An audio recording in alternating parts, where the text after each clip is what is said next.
Welcome to this new exercise on AI techniques in architecture. Now we want to go for the Swiss architects by images, and it works like with the real estate or as we had with getting friends in books. So it will be an extensive walkthrough to get exercise and get explanation of code, so that you go towards being able reading the code. So it's not the intention that you're able to write this code by your own and by heart. It's just giving you an idea of how it works, and you should be able to use these fragments of code in your own way. So now let's go for this is a page. Initialize Meteora library, and here we go to the page.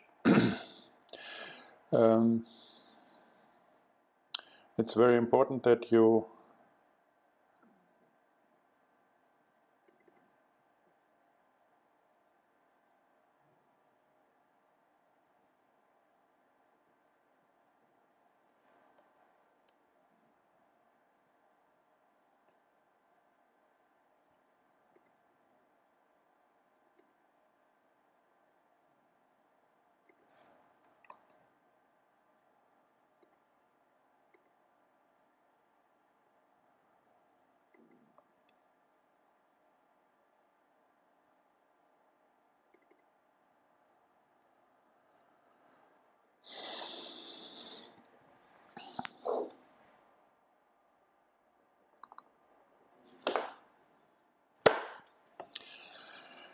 So again, especially with images, it's very complicated to do anything in the cloud, because the bandwidth is not strong enough for communication of the front end towards the actual computation at the back end. So therefore, bring this to your desktop and open it. So these ugly errors, I will work on that. Don't get irritated. So now we have to initialize the Meteora code in the notebook. It's working like this. Evaluate this command. This will load a notebook with all the Meteora commands. Evaluate them. Now look for running.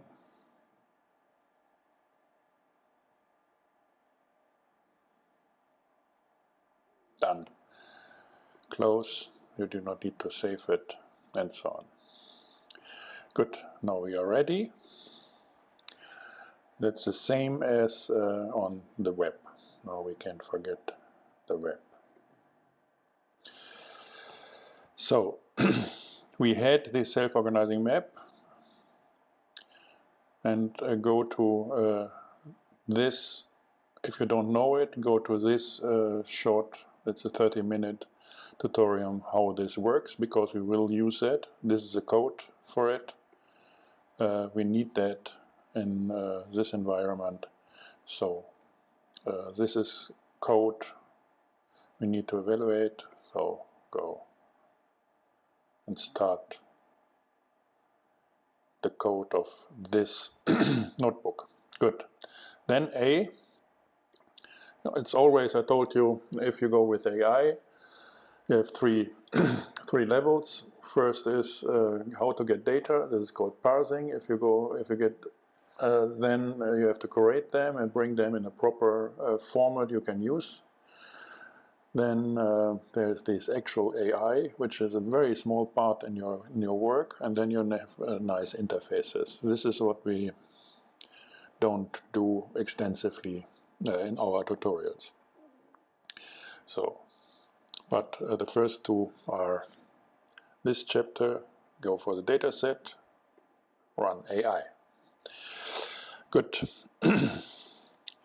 So the Swiss Architects website is here.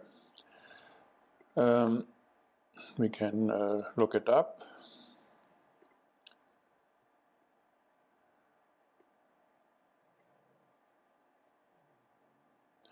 The prominent website with projects.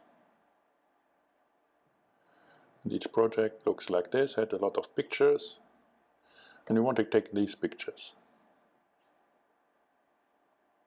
and make a library of these pictures, and we want to keep the link towards this web page. So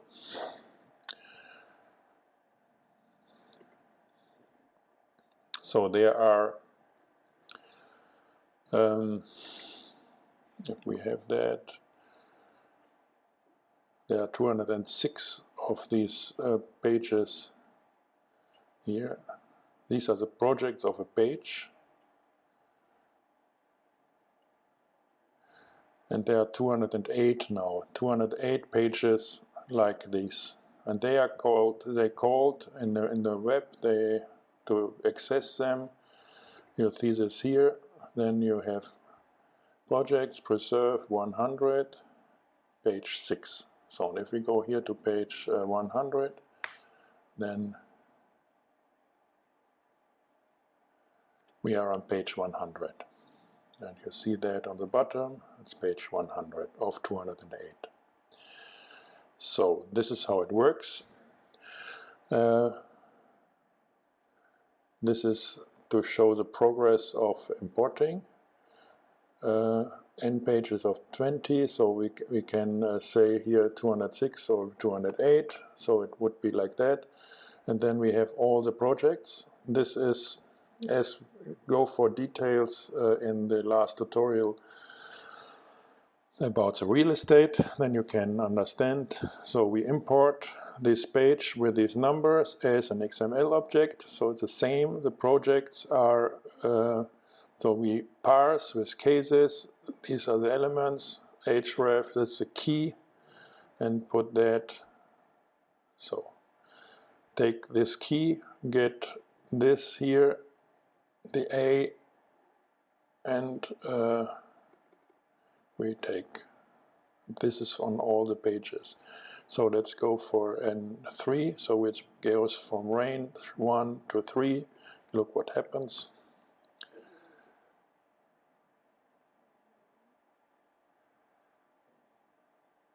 So, and these projects are with names. Here we are. So that's good. There's a list of all these projects, more than 7,000, and you can have a direct download, and we do that to be faster. So I published that on Xenoteca.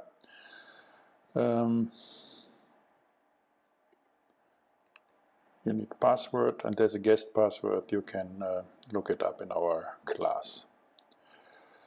So for foreign students, this is just the import. Now we have the length, and these are, now we can ask what are the projects of 12, and then this is the projects. So now we have the projects. Get the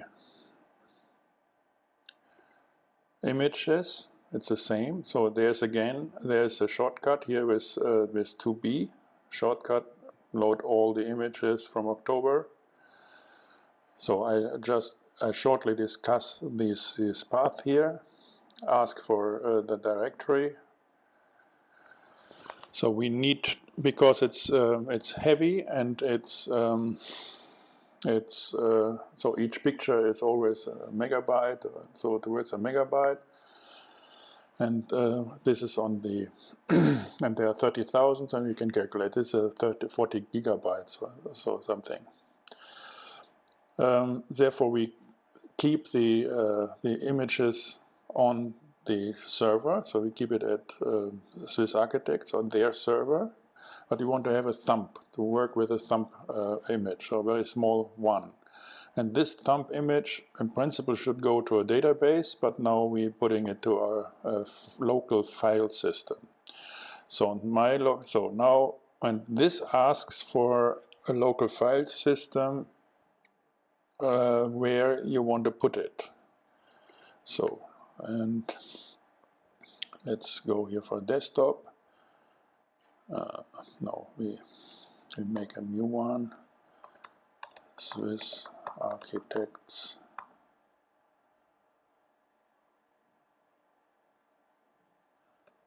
Um, 2020. So this is my directory, and link it desktop with architects choose. So this is my directory to put things in. We can put it directory.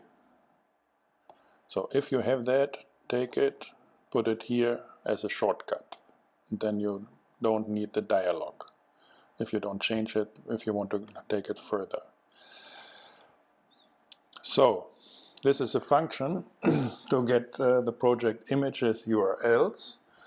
This again imports the HTML.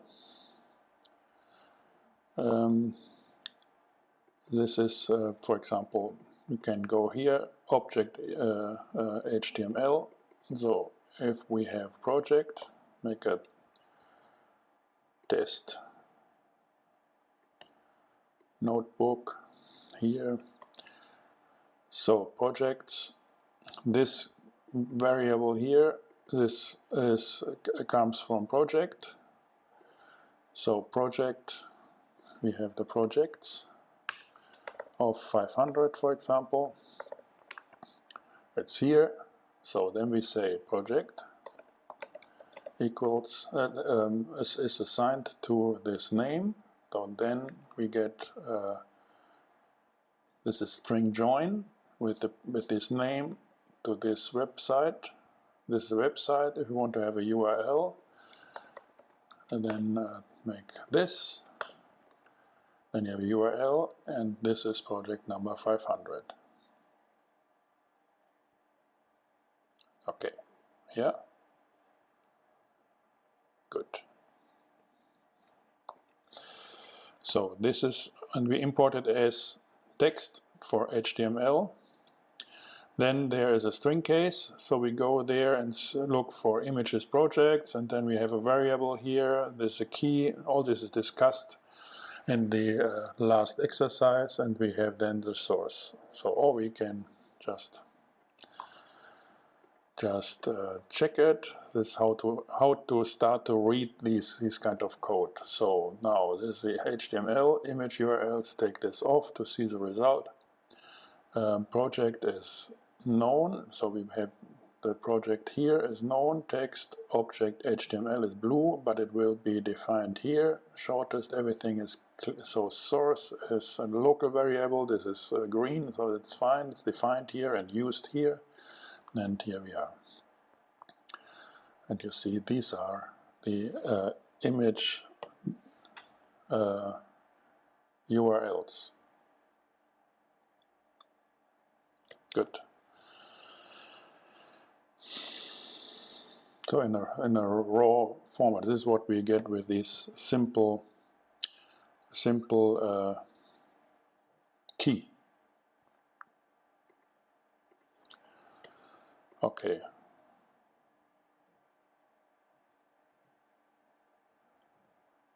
String split, create directory. So let's have a look what this is doing. Just take it. This is refining it somehow. Let's look what is going on here. So it makes it short, deletes duplicates, and so on. So these are the 7 projects. You can go in depth. So then this says within our directory, this creates a new directory. Always use file name join to put a list get a list of strings in the notation of a file system, which is different by the operating system. Therefore, you have to use it. Don't make it directly with backslash or whatever, because this is different on the operating systems. So now we create a directory. So create a directory, users, desktop, here, new center in Switzerland. And this should be here, new center in Switzerland. So there's nothing in it. And then we can export the image URLs as an index of this text. So therefore we export, file name join again, directory, index, we compress the list and go for, and take it as a text format. So then we have, go here, we have this index, this is crisscross data, so this is compressed. If we want to take that, we have to make it just the other way around. We have to say import of, again, this file name. We need this as text. So if we import that, we have this compressed data bytes. It is compressed. The inverse command is uncompress of this, and here we are reading it from your file system. So that's the index, where to get the sources of our images you want to have. And this here is, let's go look at this. So this is module always says make these variables, wrap them and make them local, so that they're not affected from the outside and they're not affecting something outside. There's a local variable, and the variables, they work within these brackets, this realm. So now there's image 226, so we have image. What is this? So this is a function here. There's a variable, it's n, and here is length range URLs. This makes a list. You can check it as well. Oops. Copy. This makes a list of the lengths. So these are 7 elements. These are the numbers of them. So therefore n is the first number. So this maps these numbers 1 to 7 towards this n, and therefore n is local with here. So we can put a 1 here to get the first image. This again is a string join with the image name here, and this is always the same. So this is how they do it, as JPEG, import that, and here's the image. That's good. If you go for 5, you get image number 5. So then we do an image resize, so we make it smaller and we export it to the number and to string n, so it is a number.jpg. So therefore, if we put this and say image project, just project.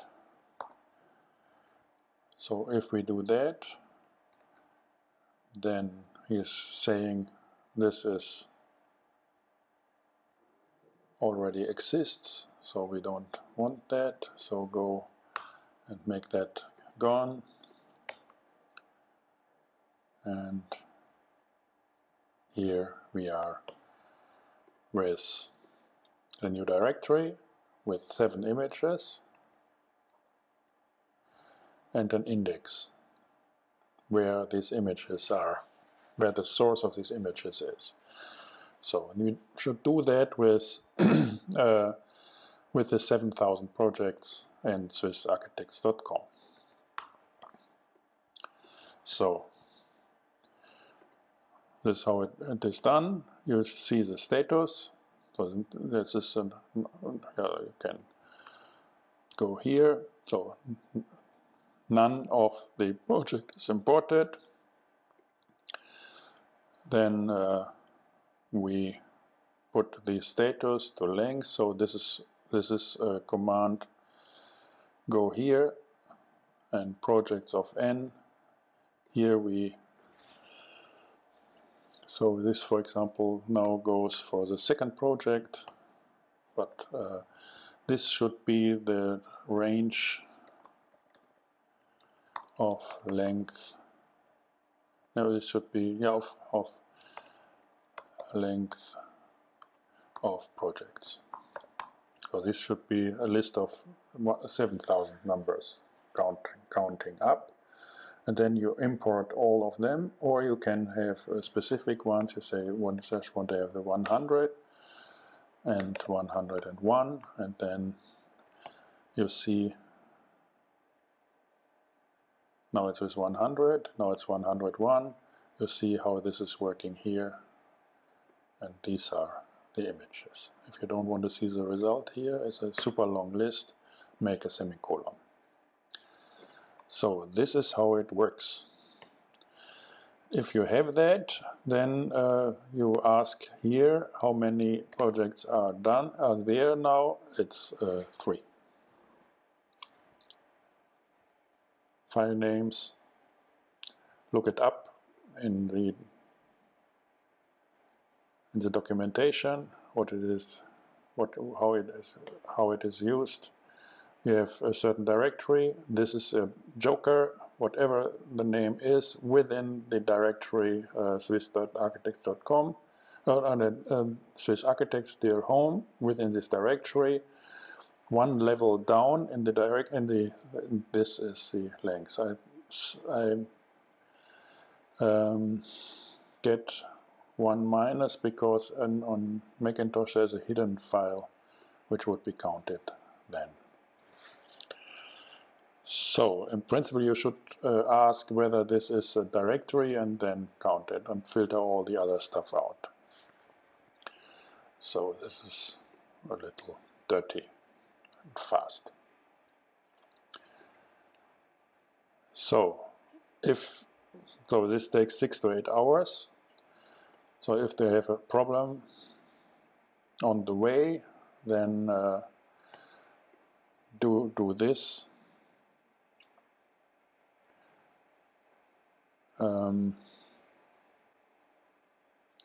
Take this function to this position. So and then the machine is continuing. So this makes a range from the length, so of the projects already there, to the length of the project list. So if, for example, you have imported already 1,200, this would be 1,200, this is 7,200, so there's a range from 1.2 to 7.2, and then you continue with the actual import. So all this to describe how this is working. Here's a shortcut.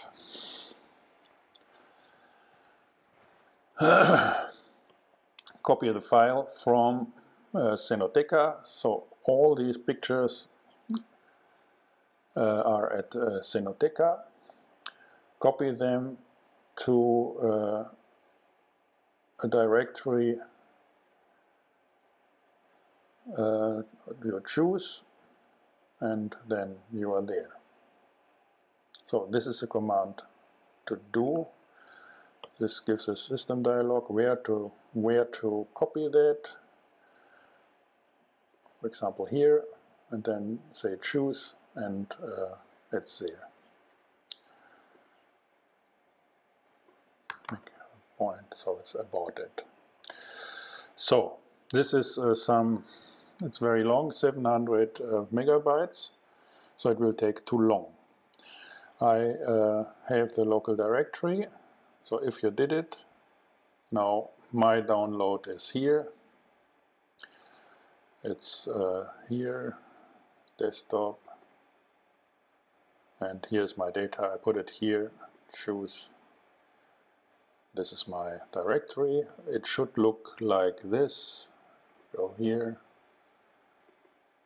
desktop.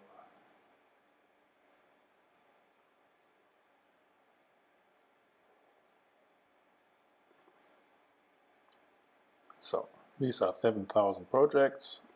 Each of one has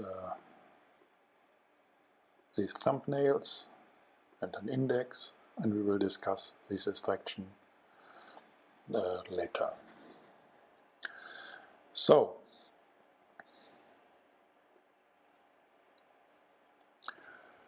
having this, now we get an update, projects, project years. So these are the project names imported. So you don't have to import it. So it depends. So now we get the project names from the directory of our data set in our file system. And these are all the projects. Good. This is how to get the data. So therefore,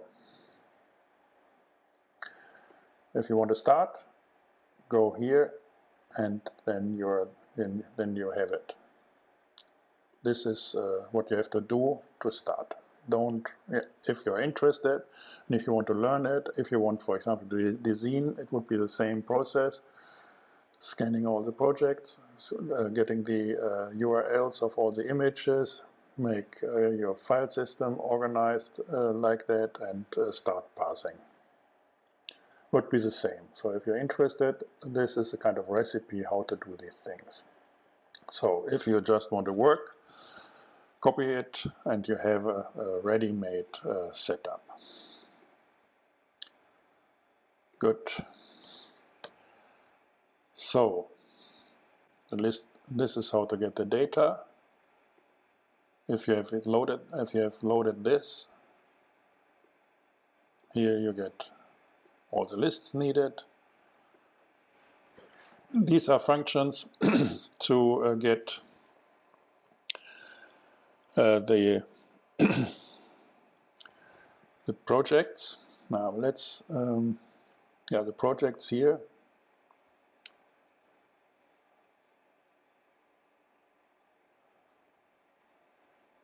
Yes, you get the projects here. That's important. So B to start, and this. So this is what you need. These two things. Download this, done. Good. So this is what you have. Go for project 800, Sound of Silence, 801, Neubau Kindergarten. So if we have project 1000, Swiss Architect projects image, I want to explain this function. So these are the images of project 1000. This just takes them from your file system. So if you put that, the bottom here always says go here, and you get the source.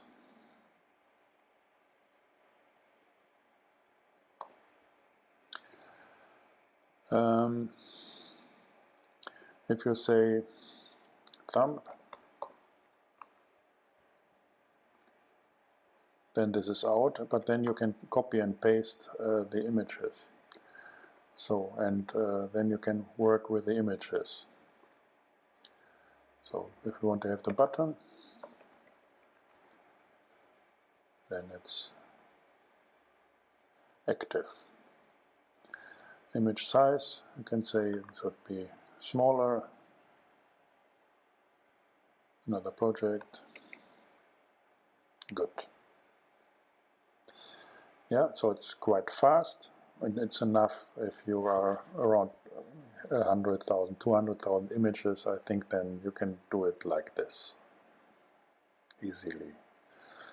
So I don't want to explain how this function here works. You can try to find it out with the help of the documentation. Not too important. So now it's important that you load the list of projects. You get the list, this file here. No, we have to put this here. These are the projects. This is misleading. So these are the projects. Let me make that in the web as well,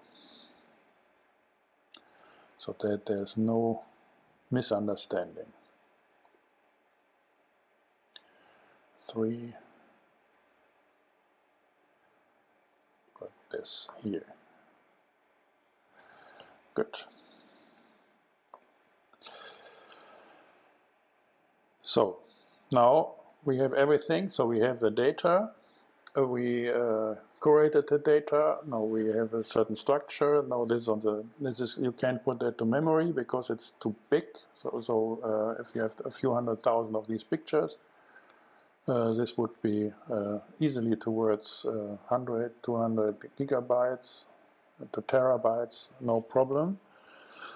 And this is too much for your main memory. Therefore, you need storage, for example, your file system, and most perfectly it should be a database. And this database can be on a computer to be fast, or it can be in the internet with some services from web services available you can buy. Welcome to part 2. So we established a data set with and parsed the website of architectural images. And we curated a data set of about 40,000 images. We created a data structure for fast access. We have the link to the original source on the website, the external website. All this is done in part A. Now in part B, we want to work on it with AI.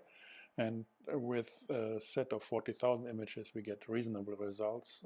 There's some useful. And we hope with these experiments, you get an appetite for doing more and, for example, go towards 200, 300, 500,000 images of your interest and work with it. So, because the scheme, how to do it, will be all the same. So it's not working on the cloud, so therefore you have to download this file to Mathematica, desktop version. You need a license for that. So it's exactly the same.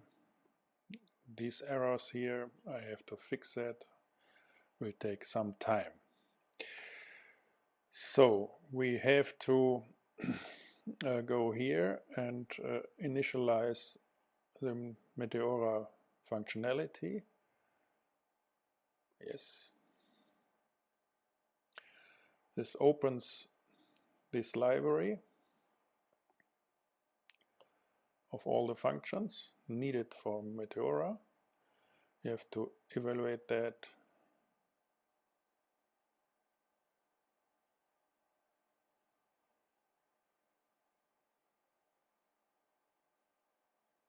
And here we are. Forget, now it's operatable. Okay, like always, AI is only working with feature vectors, so with numbers. So whatever media you have to translate it into features. And this process is called feature extraction. So we want to do that with our images. So it's not too good an idea to work within the source, so make an extra window to work in it.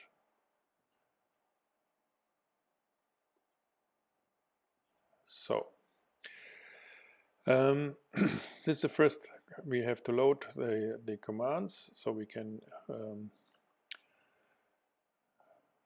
where this data set is located on my file system. I have it here, and this is data. These are the data. These are the projects in a proper sequence. The sequence is important. Don't change that. It will give you trouble. So that's a project. Now we are ready to start. This is the first thing we need. We have net models. These are predefined and trained neural networks. In this case, it goes to places and trained. You have these net models, and there's a repository, and you should look it up. There are hundreds and fast expanding amount of models about audio, text, video, images, and so on. And this is our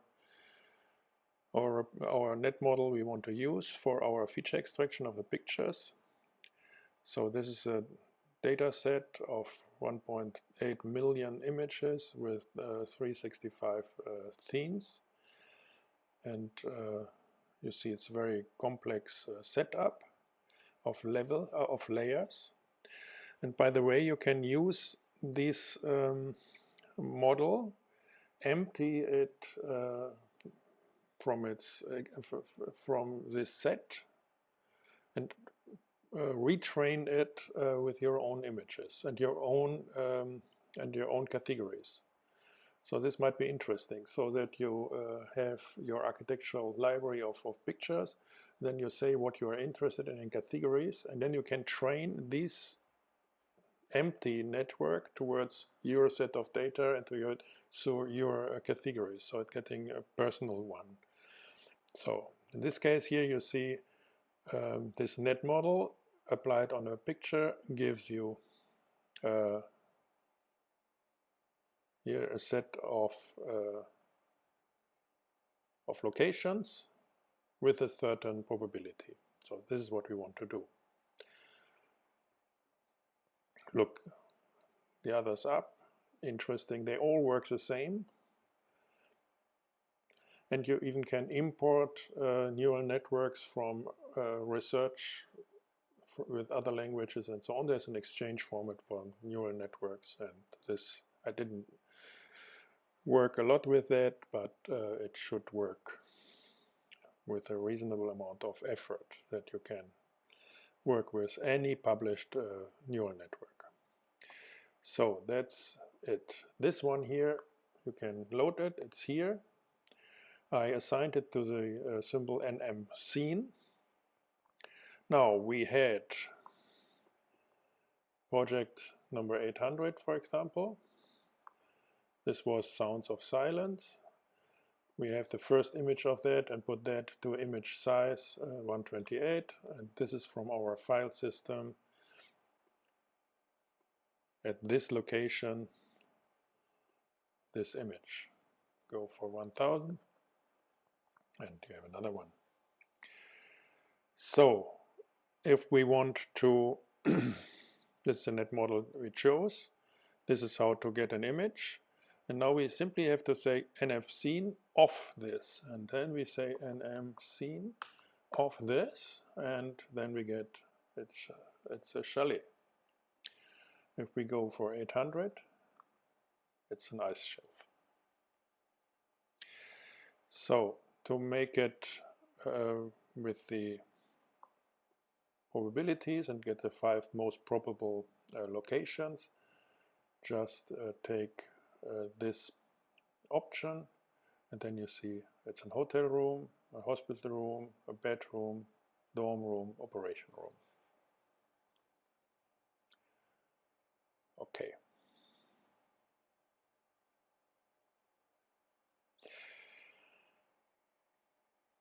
That's it, what we are interested in the first step. So we get semantical information of a picture.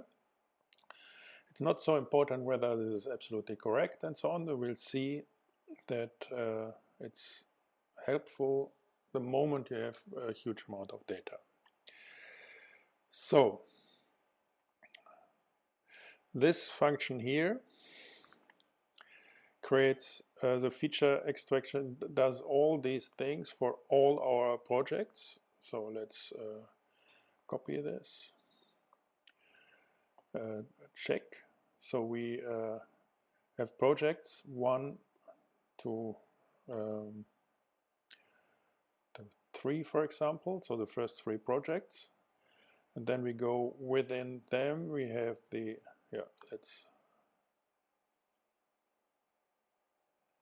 then you see we create an extraction text file, and this extraction text file, so let's go here, copy, import of this, and it's always text, import, then we get, this is an indicator that is compressed, uncompress, then we see there's this this inception, we want training on place data. So then we have the first picture here, second picture with 5 parameters, with 5 places, third and their probabilities, fourth, 6. And here we are. That's it.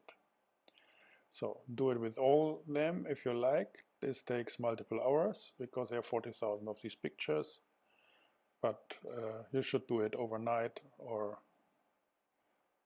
so, but this is not important now. So we can import all this from our projects. So therefore we can, it's alternative, always B1, B2. We have that. So that's the file name, Sounds of Silent Extraction. And now, unfortunately, there are smart elements, and now in background they have to be, you will see that they have to be loaded from the internet and updated. So first time it's always very slow.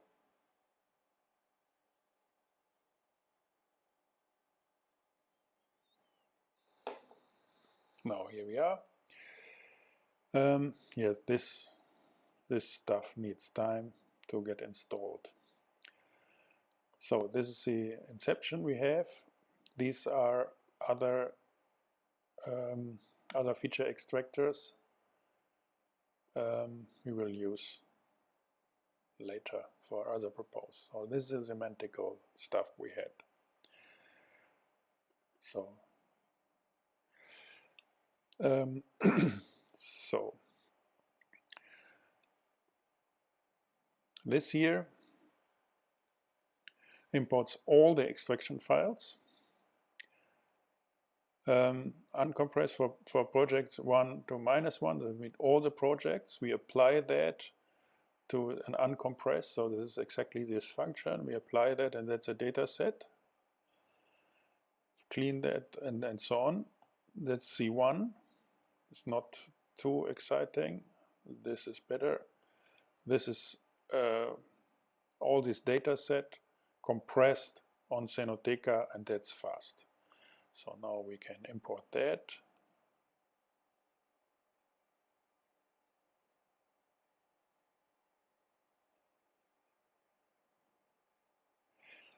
It's some 30 megabytes. There are these errors. It's always tricky to keep the correlation 100% clear. we have to create this set later on. But look at this now, length of data set. Then you see there these 7,000 projects.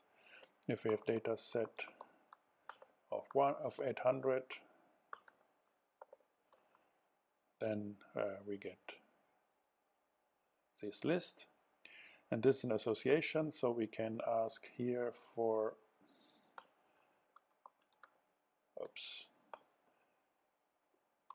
this key in this way, and then we get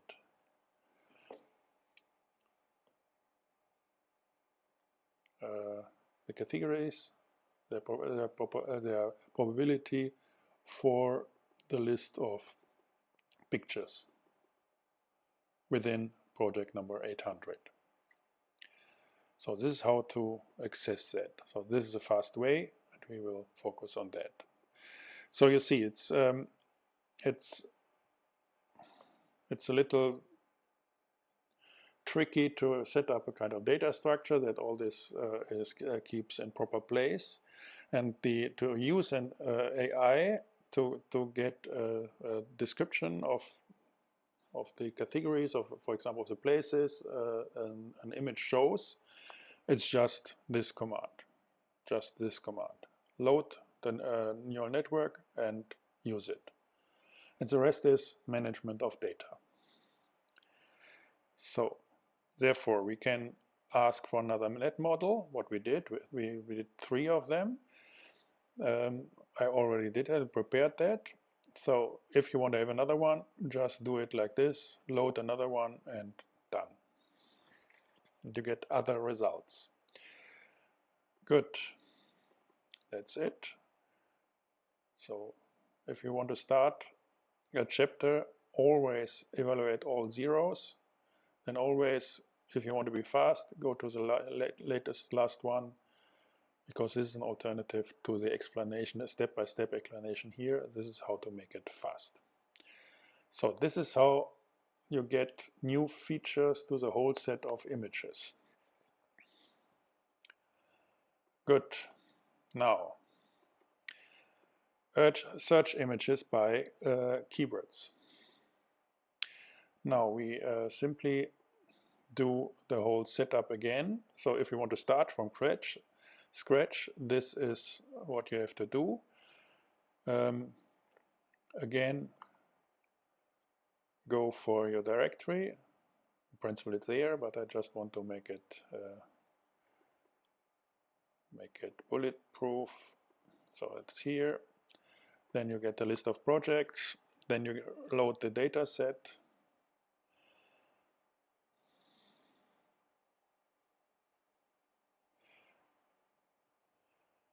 And then we want to work on the inception. So therefore we use this function. And this is a little curation of it, so that these errors are filtered out. And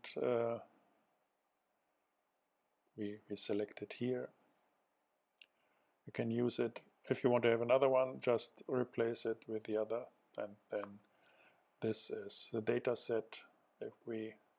Now we assigned it to data set. So now data set is curated. And then now it's organized like this, that data set now is to all the pictures. So we can ask for a length of it. So it's 40,000 pictures.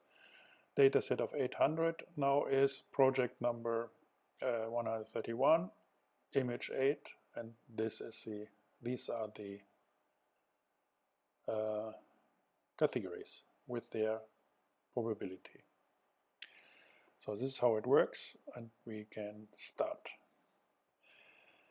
Now, if we want to see artist lofts, yeah.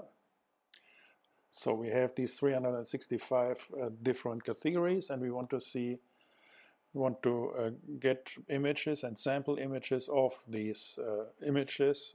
So which means first we want to have the vocabulary, so all the words. How do we do that? This is a command. Copy this here. That's the vocabulary. And what does it do? It looks like this. Here this is the vocabulary. These are 360 categories. How do we do that? So we have the data set. We say cases of that. This is so we select. Let's look how a data set looks like. One is, for example, this. So what we now want to have is we want to select these categories. So what we do is we take this here as a key. Yeah. Therefore, we can say cases, and then we say, and because it's there's this rule, it's a little tricky. So we say we want a, we want to have that, we want to have the rule, and whatever there is, but this should be a string. This should be real. So then we want to get a. We want to have that on all levels, but in principle we can go to the second level. And it should be only on the second level. We have to be specific. So then you see we filter, so we get the key and we filter these categories. So if we do that for all the data, so simply because, so now we go for 3, then you see this here now gets 1, because now it's not an element of the data set, but a list of elements of data set. Therefore, the level gets 1 level deeper of the list. Therefore, you have to go here for level 3, exactly 3, and then you have that. So if we go then here for 12, so it's get a lot, and then we say delete duplicates. So, and then we want to sort it by alphabet, and then here we are. And if you're sure, then say minus, and then you have all of them. You see, it's super fast, and this is how to get the vocabulary. So very simple. Which are the most prominent, most frequently used categories? It's quite the same. So go again to 3, not to make too much. So we have here the cases. These are the things, and instead of deleting duplicates, we simply say count. Counts. Then you see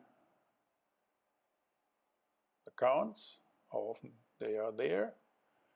Go a little more. So here. Now we want to sort them. Sort by. And not the first, but if we just say sort, like here, then it would take the first, and then because it's a string, it will sort alphabetically. But we want to have the second one, therefore we say here sort by last, or we can say of the second element and make that a pure function and close that, say simply last, better.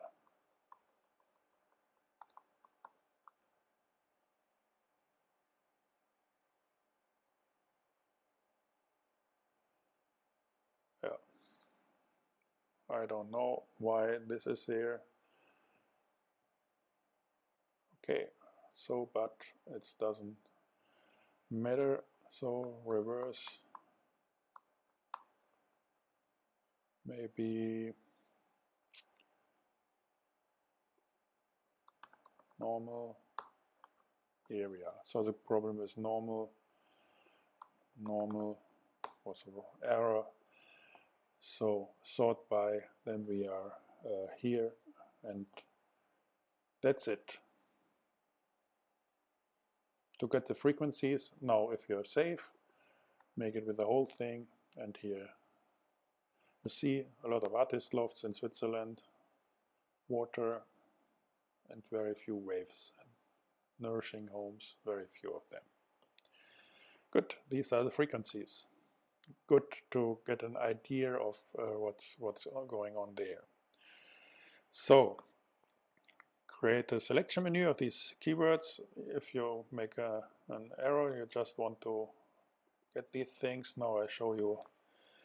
This is a menu with a dynamic value menu set, and then we display the menu select. So there's a connection between two cells, output cells. So if I choose here, for example, aqueduct, then you see I select it, and then it's put here, which is used then in showing of the image. So this is a function. It's gray, which means if you say evaluate initialization cells, this will be available. So I think it is already, which means this function here now works, and this is how to use it. We get projects, we get the data set. This is open, it doesn't matter in this case. Then we have this aqueduct. We want to see maximum 12 items. This is very important. If you put it with 6,000, then system will crash. This goes into multiple gigabytes. Or because you always have images then in raw data format.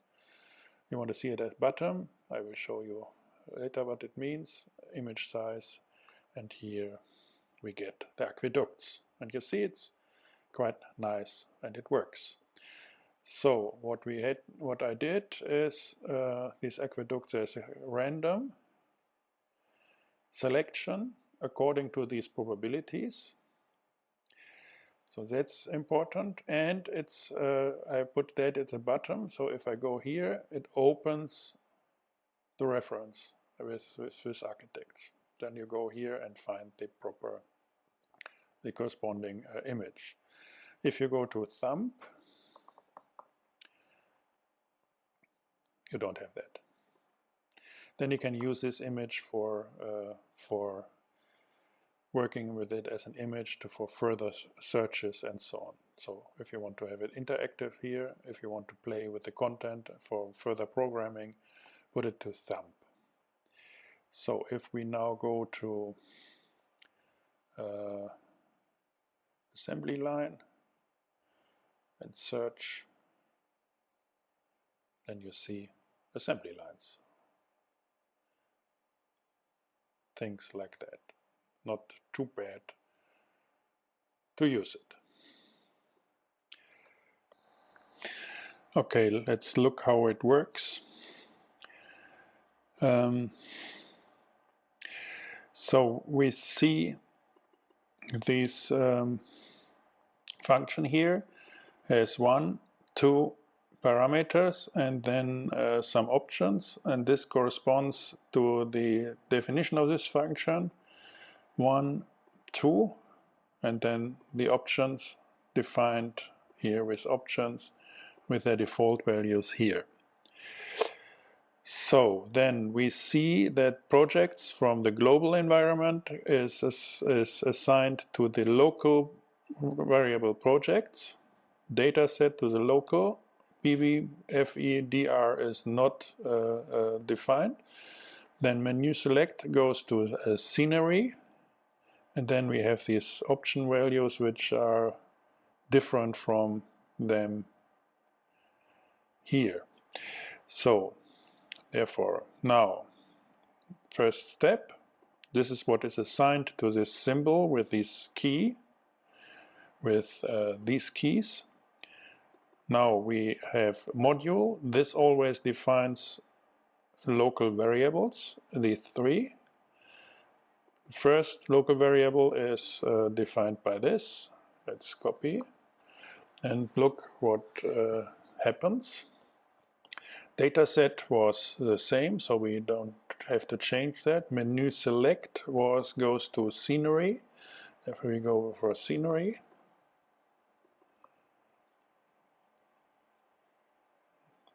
No, it's menu select, huh? Ah, here, this is wrong, so it has to be scenery. Okay.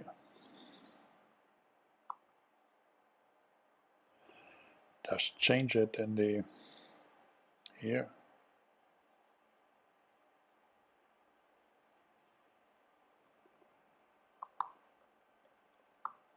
Okay, so this is menu select, and all these variables here are there. Now let's look how it works. So this is a very key, very center of this first function. So we look for position of dataset and menu select in dataset. So you see, that's a little. So what does it do? So let's have a look at dataset of 1. So this is project 1, picture 1. Then we have this set of classes, categories, and probabilities. So then we are looking for these, the position of these. So therefore, if we ask this, then we see this is project 86, second. So let's go here, copy that. So if we go here, so this should be arcade. Now we are here with arcade. So if I get one off, then I get the probability of that. If I take that back, then that's part of this. If I take this, 86, then we have this project. So let me see how this works. So what this here doing is now here. Now we put that here. Now we get the first 1 to 3, so we're only interested in this. So then the next level, so this is the first parameter to cases. Cases always needs a data set. So this is our set here. And then we have a key. The key is ABC as a list. So this will match here, for example. And then A, B, C goes here. So we say we create a list out of it. So if this key matches, then produce a list of dataset A, B, C, 2. So that's interesting. So let's look what this is doing. Copy. Dataset of this 2. No, this is not. So what do we have? A, B, C. This matches. So yes, we have data set of 86, 2, 2, and then we add a 2. Let's have a look. What is this? So this is a probability. Yeah. So that's the probability of this element. So, and then we get the data set of A1. So A is here, and this is the project and the image. So therefore, we with these cases here, we match to each of this position, and then we take the project and the probability and make that a list as a result. So let's have a look. This should work, hopefully. Yes. You see probability, project, probability, project. So this is what position is doing here. Good. Now sample, because these are, let's have a look. Length of pos. These are more than 600, and this is too much to show. Therefore, this here is making a sample. So, and it selects out of these up to max items, option value max items, which is 12. So then go over here, you got here with 12 up to. So if there are only 6 available, it will get 6. If there are 100, it gets 12. So according to probability, you can look it up with the samples. So that's nice, but we need to change this here with transpose and make rules of it. This says this is a list of probabilities, and then a rule towards the list of the elements. So this is how they want to have it with the random sample. If we do that, then we get samples respecting the probability. So the most likely arcades now are selected with priority. So if we go again, then we get another set. So that's sample.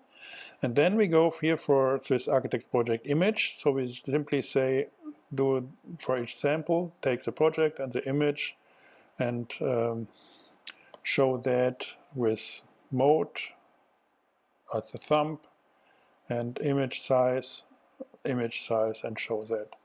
Which means if we make this, we get arcades. Yeah, working pretty well. So this is how it works. Good.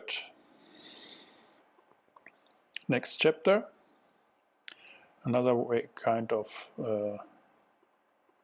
searching. Now search by image. So I assume that again you start from scratch. So you need to identify your home, load the home directory with the files of all the images, import the projects from Xenoteca, import the feature extractions from Xenoteca, curate them towards our places, 365 categories.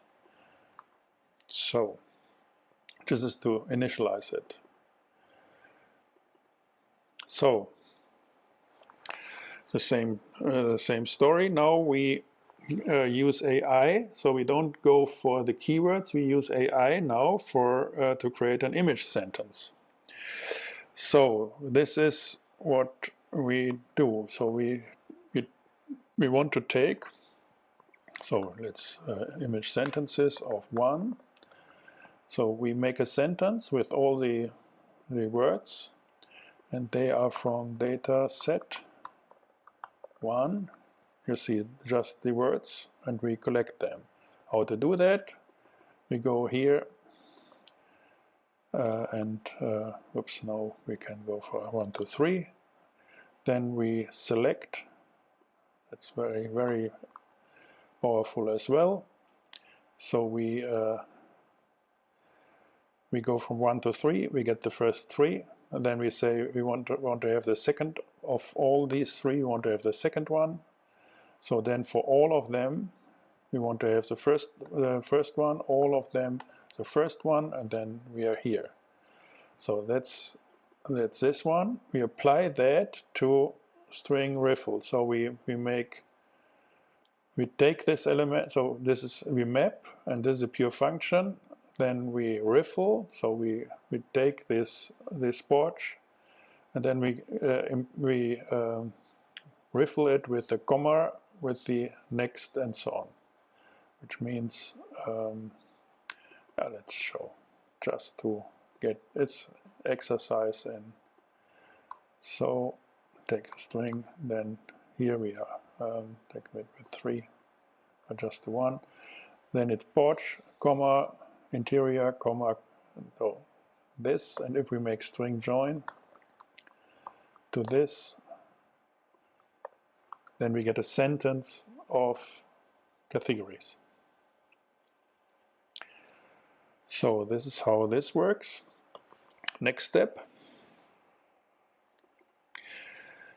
Now we make a feature extraction for these words. So we say we want to have the word vectors. So this is built in Mathematica. In principle, it uses words to vec, which is a net model as well. You can look it up. So we can have word to vec, net model.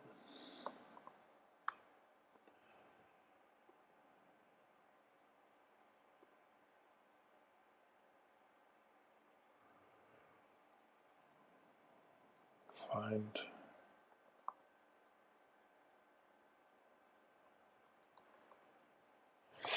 I don't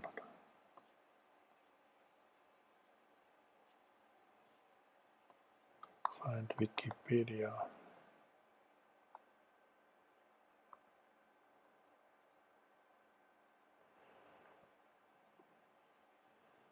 People data, render prediction.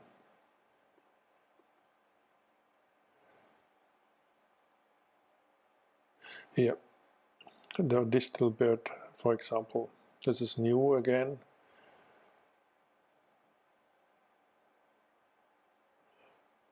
That's here. This, for example. We have here 5. This is the one. This copy.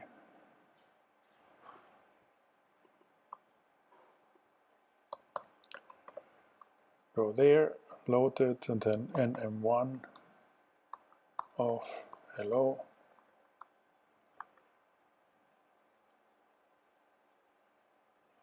And then you get a vector for a word. And all the corpus of the English words are trained within a 100-dimensional space, so that the space, so that the words get maximal contrast, and the space get tempered with the corpus of English words. So therefore, cat and dog are more similar than cat and tree, or glass, or a laugh, apple, whatever. So you can do arithmetics with these numbers. So this is used internally, something like this. So, which means we go for and make a feature extraction on image sentences on word vectors. So now this takes a little time. And now we have a feature extractor function, and this feature extractor function has, if I say here,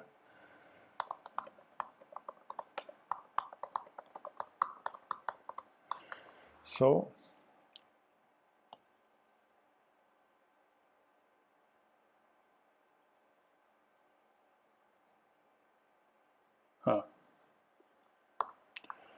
then it gives these vectors corresponding to our this this internal setup. I get vectors for all these words. So this is still a little ugly. Now I have to make my own multidimensional space tempered with the vocabulary of our images. So in this we do with dimensionality reduction. So what we do here is we use this function, look it up how it works, and we made a feature extraction on all these sentences we have, and we want to reduce it to 30 dimensions. And this again gets a function, a dimensionality reduction function. So because these sentences are of different lengths and numbers of words.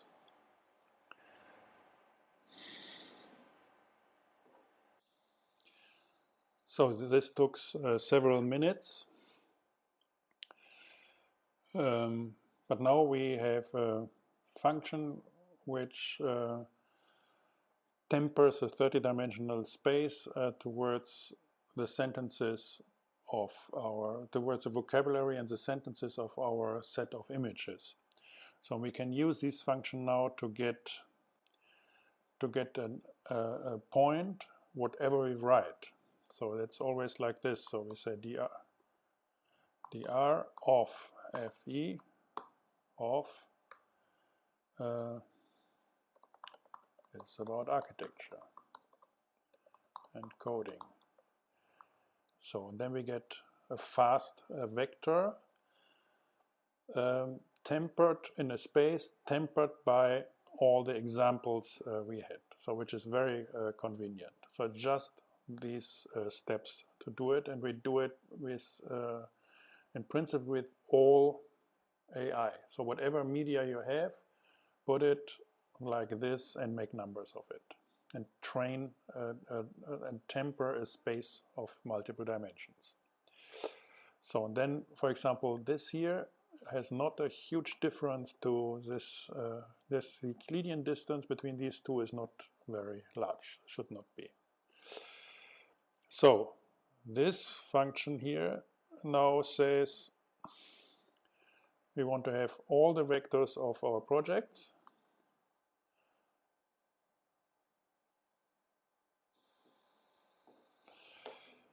So because all this takes some time, so we can say we make a data model, Swiss Architect Images model, or with a project, a data set, these vectors of each element of the data set, then the feature extraction function and the dimensional reduction function. So we put that into our model, and we can save these models. So it's we can say save it, put it somewhere, architect image model 1.0, and save it. So then it's here, and you see it's 1.4 megabytes, and it contains all information we need. And we can it's done, and it should be more. No, it's 37 megabytes with all the data needed. So, and you can, that's interesting with the save. If we put this to a desktop, we can remove our model. Now this is a symbol, so it's not assigned. I don't know, mistake, it should be blue. Now if we say open this element,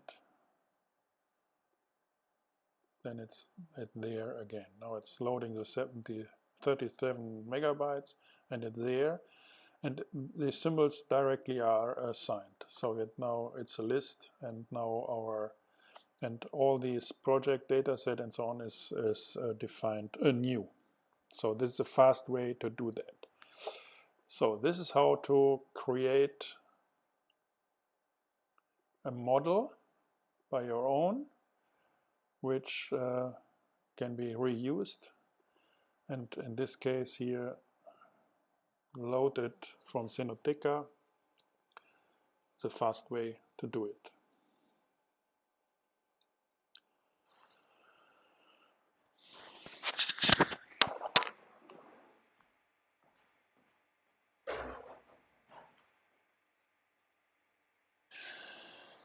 So if we have that, now we can do the actual search.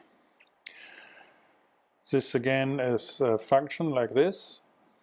I made it an initialization cell, so it should be evaluated if we evaluate the whole thing.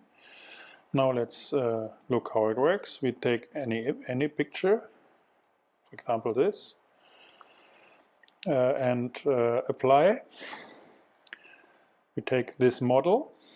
We can get it easily, either from, we can publish it in the internet, in the web, or we can have it locally. So we simply assign this model. We take the image, and then we have these parameters, and this should work. Yeah. Here we are. And we have 3 here. It should be max option.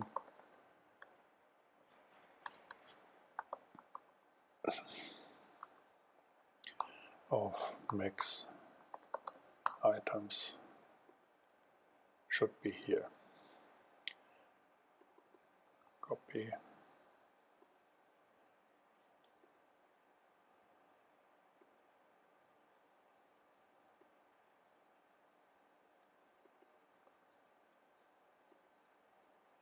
Good.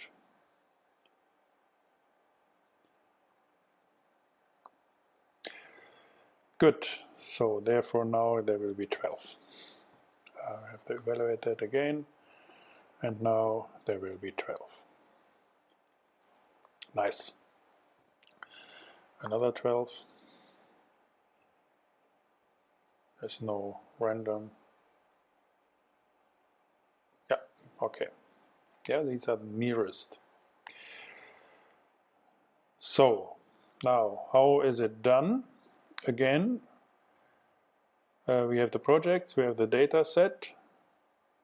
And now we have PV, FE, and DR as the first parameter, which is our SA image model. It's here. So therefore we can keep this. Then the image here, this, now we go here. This is our trained model. Let's just go and do some exercise how to analyze how a function works and get all the questions done. So now the question is here. Riffle, so we had that, and I've seen image, so this is an interesting thing. So go here and say image top probability is 5. Then we see this image is an artist loft and so on. This is our here artist loft, attic, and so on. It has to be the same net model as the temperament of our space. So therefore it has to be here inception trained places. So this delivers this one. Then we want to have the output. All this simply give then this, all these categories. Then we make a question out of it, and this is a sentence. So what do we do with it?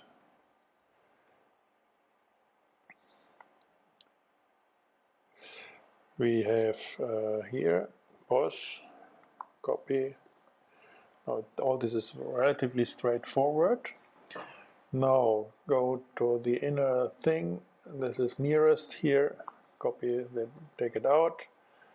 The dimensional reduction FE. This is from our data, from our model. The question is now a string, so it's exactly the same procedure what we did with all the space. Option value max items, put it 3. PVR, so PV is these are all the vectors of the points in this multidimensional space. We simply say what are the nearest points. Look at this, and this is the result. The index, distance, and so on. Or we simply can say index, and then we get the numbers.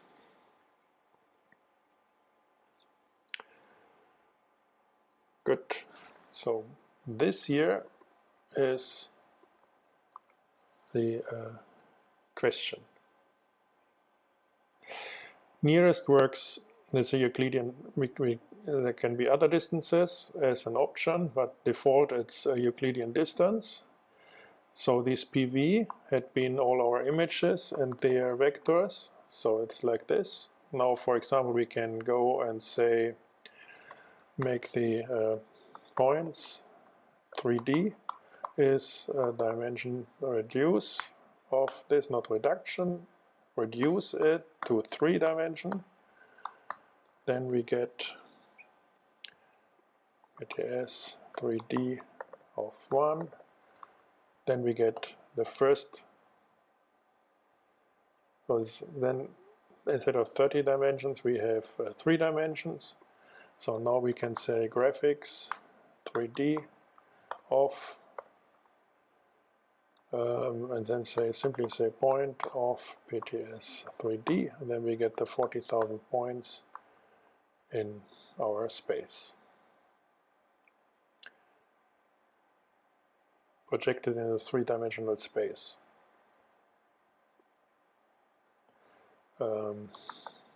Point size of nice 3D. We want to have it 2D. Make it 2D. Bam. Graphics points 2D.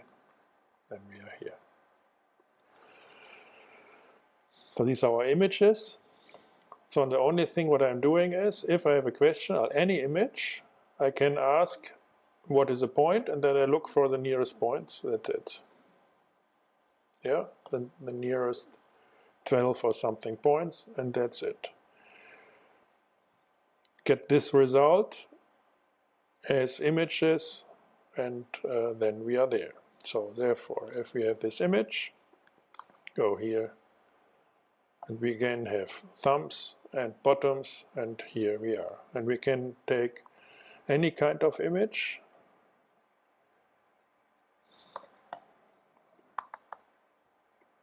Whatever we like. Take the container here.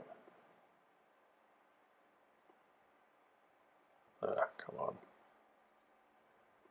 Copy that image, put it here, ask for it, and we get similar things. Not too bad, huh?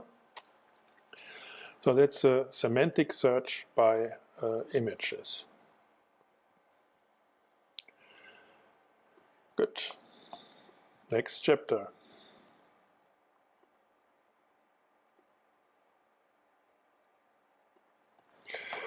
Blending images. Again, load all these data.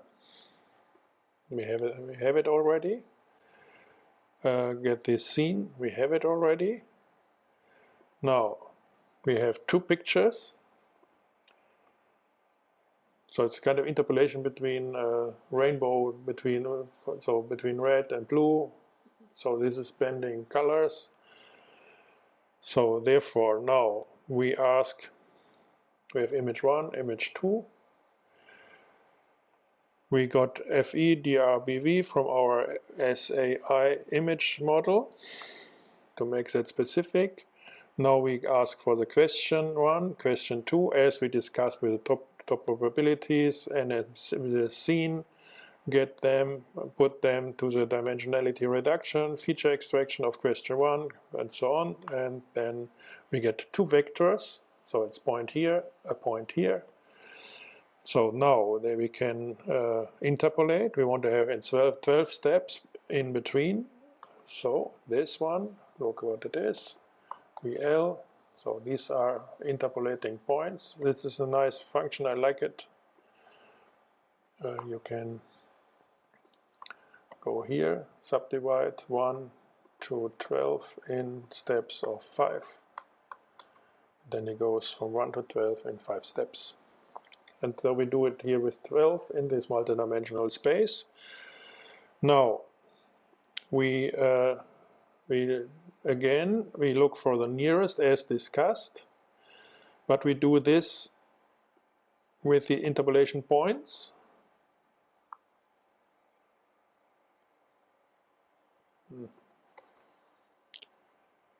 What is the problem here? Now here, okay, this was not evaluated. So now I have this VL, and now I get projects with the images, making a straight line, going the nearest to a straight line crossing, cutting our multidimensional space, and we delete duplicates because if they're not 12, then it doesn't 12 different, then it doesn't help. Put that to display as a thumb, and here we are. So we interpolate between this picture towards this. And we can go here, for example, go from the ship.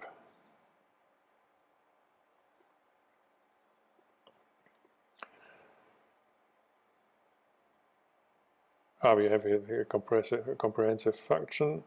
Go from the chip to this door, and here we are. How to go, and go there, making a tour throughout our image space. I find that very interesting. Make 24, maybe there are more on its way. More fine grade. And semantical clustering of semantical analysis of the pictures. Good. Next chapter.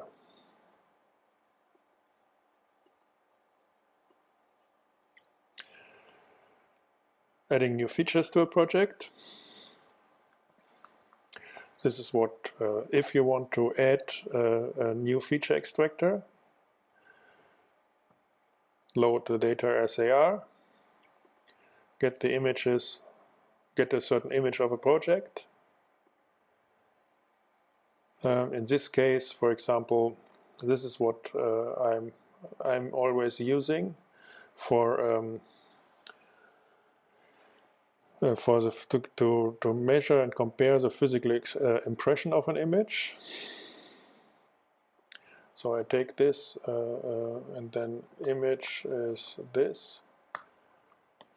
Then we say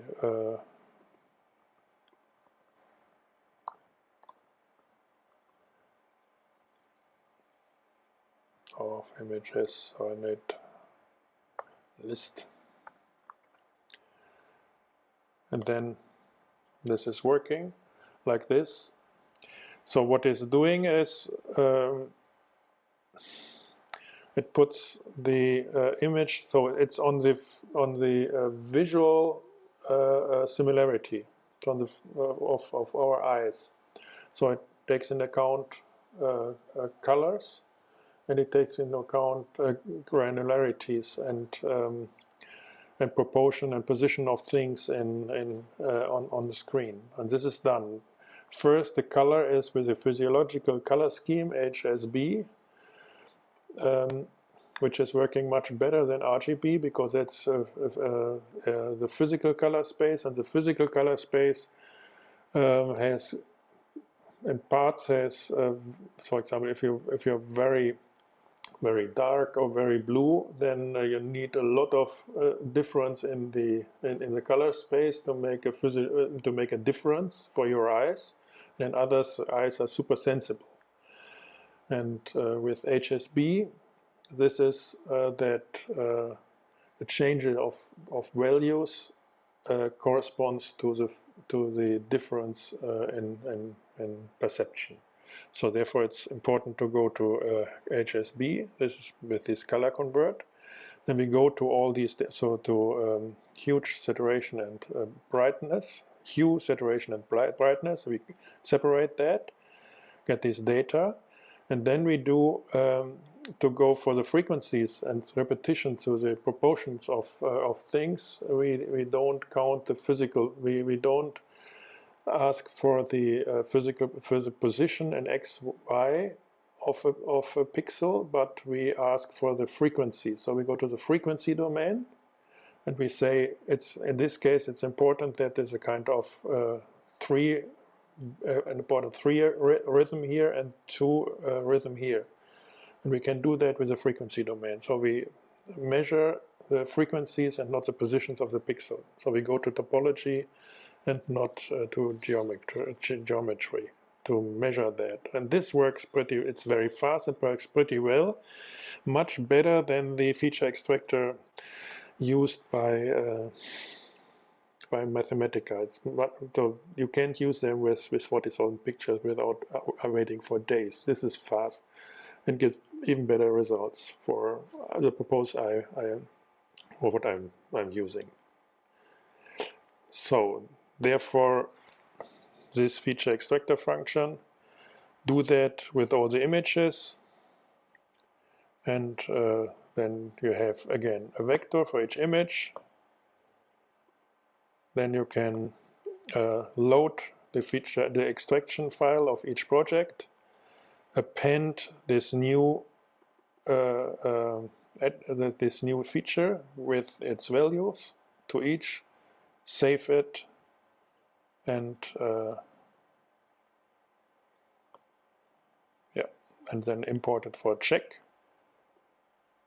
This is a function. It takes an hour if you want to do it with all the 40,000, and then it's done.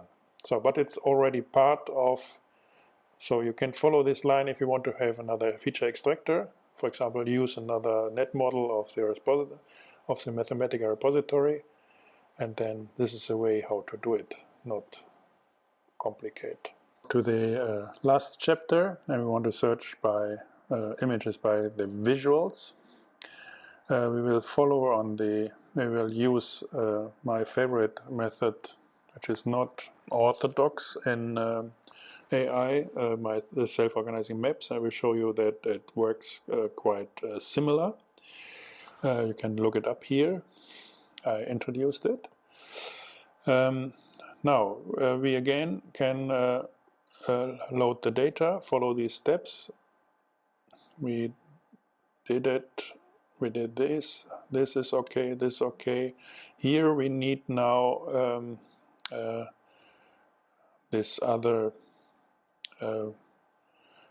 feature, this other space. So therefore we have to redo that.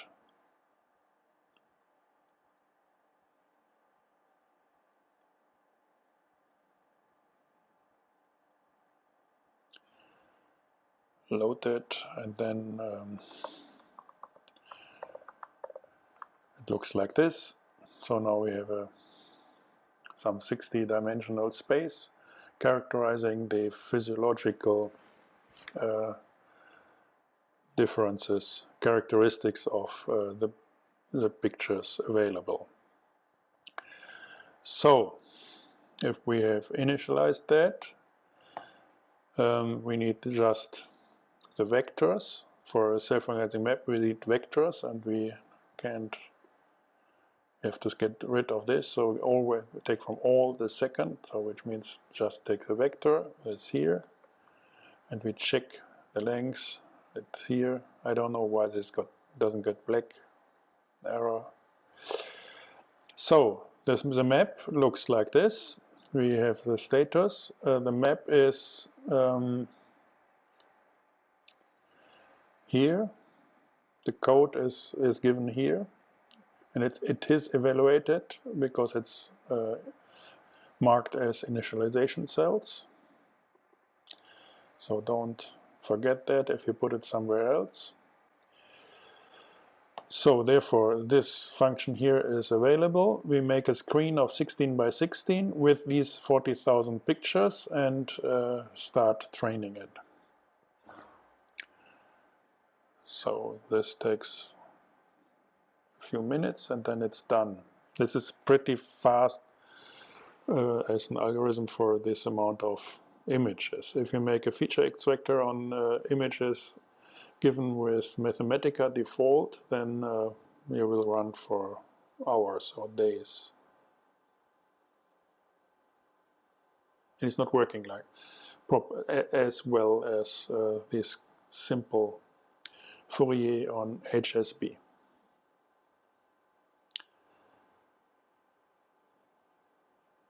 So for our purpose, it's quite good and fast. So now we created the sum. If we want to see this trained screen. You see here, this is a voxel picture, image of that. So it's structured, and this is our screen. Now if we look from here to this multidimensional space and give examples for these 60 dimensions, we have this one here. So we look for each of these pixels. There are a lot of samples, and we get a random sample, a single random sample of them, and we will see. Now we have to load 216 by 16, so about 250 images. This takes the time. Here we are there, and now we display that as a grid, and that's the grid. It's our screen with sample pictures. So you see, it's these are certain visibly similar clusters. So it's by colors and structure. So, and this somehow works. And if you have more pictures and bigger panoramas, this is quite impressive how it works. This helps a lot. So, and because I randomize that, if I redo it, the principal pattern will be the same, but there will be other samples.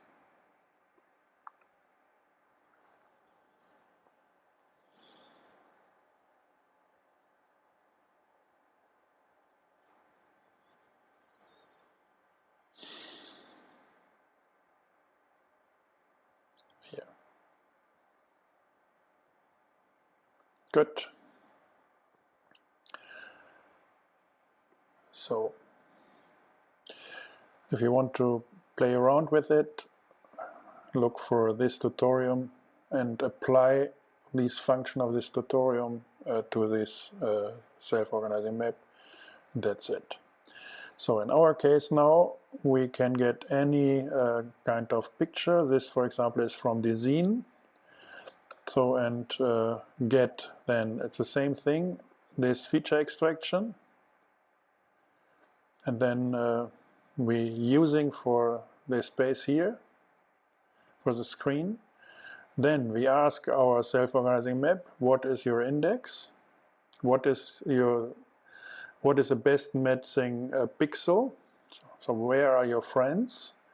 So take these 12 and 16 here.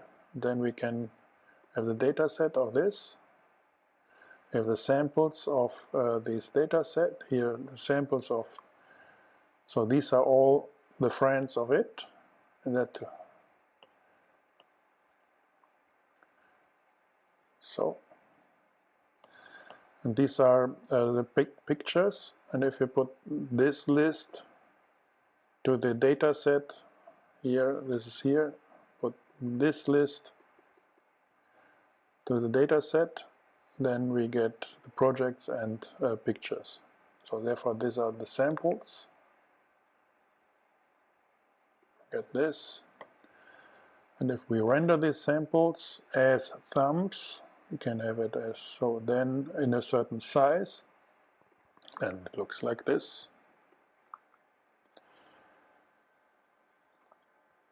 So these are the kind of friends of our picture, and they are similar, visually similar to the first one. Good. Take another one.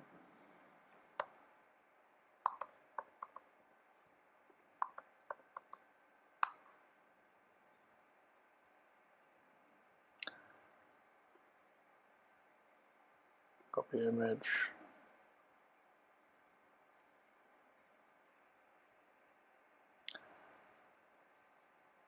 Now we have a comprehensive function. I just combined these different steps, check the intermediate results, get them off with a semicolon, put this, and make another picture. And here we are with visually similar pictures of the Swiss architects. This is how it works.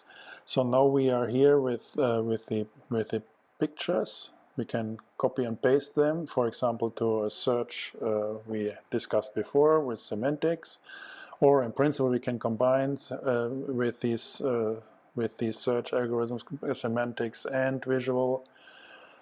So, or we can now copy this picture and go to the search with semantics, and then we can start to navigate throughout our picture space.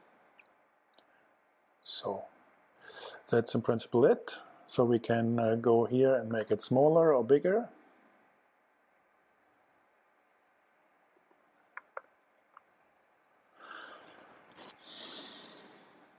So that's nice if you want to work with it. And we can go for button if we want to go for the sources of it.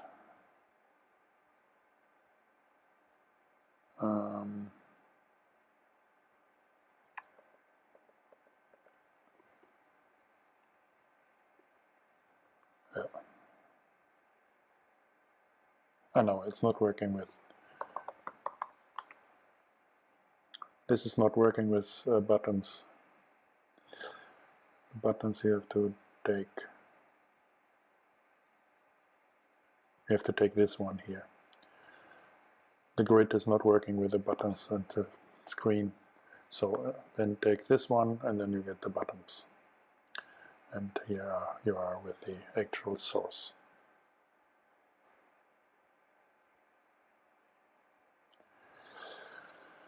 Good. That's it.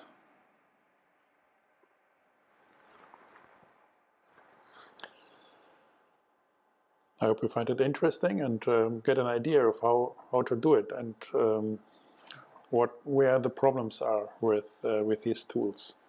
And so it's about the thinking, it's about the management of getting data, curating data, then asking proper questions. And now it's more about which kind of questions do you have, which kind of stories you want to tell, how do you want to navigate, and so on.